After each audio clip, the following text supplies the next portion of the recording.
$900,000 in Charleston.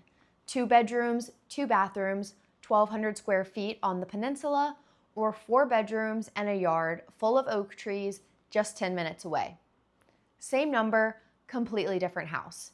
I pulled 6 homes that just closed at this price point to show you exactly what your money buys block by block.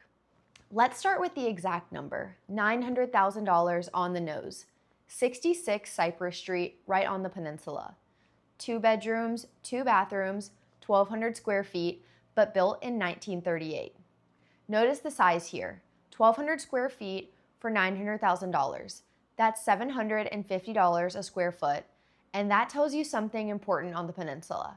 You're not buying for space, you're buying for location. Walkable streets, historic charm, and proximity to downtown. That's what this number buys you here. Hi, I'm Katie, Charleston real estate agent, and this is where I break down what your money actually buys in the Lowcountry. No fluff, no filler, just real listings, real prices, and what it's actually like to live here. If that's useful to you, hit subscribe now so you don't miss the next one. I post these every week. So today's number is $900K, give or take. I pulled 6 homes that closed between early June and late July of this year, all right around that same price. Same budget, 6 totally different homes, different neighborhoods, different sizes, different areas. You just saw the first one, so now let's keep going. Just a few blocks away, 453 Race Street sold for $925. A little more money, but almost 40% more square footage.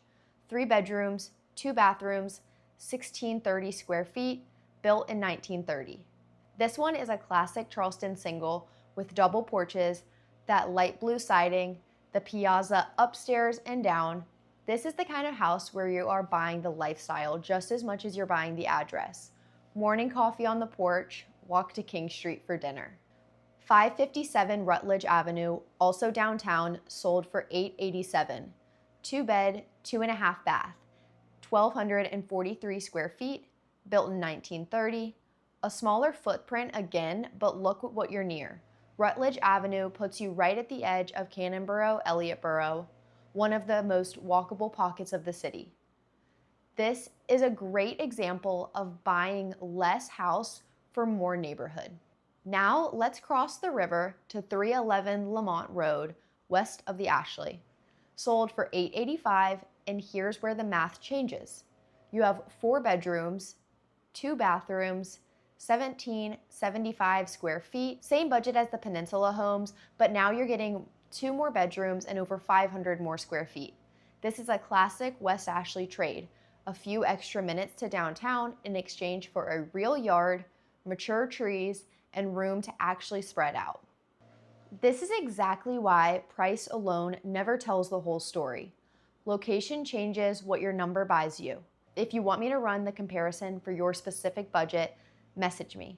The link's in the description. Over in Mount Pleasant, 4 Ellen Avenue sold for $924,000. A classic single-level brick ranch. 3 bedrooms, 1 bathroom, 1,050 square feet, built in 1960. This is a smaller, older home on what's most certainly a bigger lot. That's a real story with Mount Pleasant ranches like this one. Buyers aren't just paying for the house, they're paying for the dirt underneath it and the option to renovate or rebuild down the line. And lastly, we have 1093 Mathis Ferry Road in Mount Pleasant, sold for $845, just under our number, but I had to include it because look at this square footage.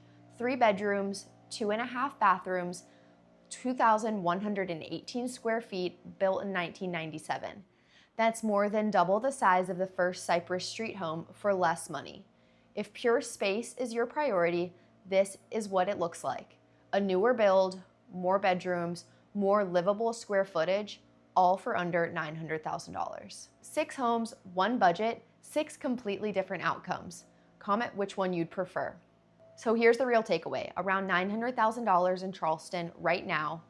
On the Peninsula, you're paying $750 to $900 a square foot for walkability, historic charm, smaller homes, but unbeatable location. Across the river to West Ashley, and the same money buys you 500 more square feet and 2 additional bedrooms. And in Mount Pleasant, you're choosing between an older home on a great lot with renovation potential or a newer build with double the space. The same number, 3 completely different strategies. That's why I never let a client shop by price alone. The neighborhood decides what that number actually means. If one of these homes caught your eye, here's exactly what to do next. 1, comment below and tell me which of these 6 homes is your favorite. 2, click the link in the description. That's my Charleston listings page, updated live for you to see what's actually available in your budget, not just what's already sold.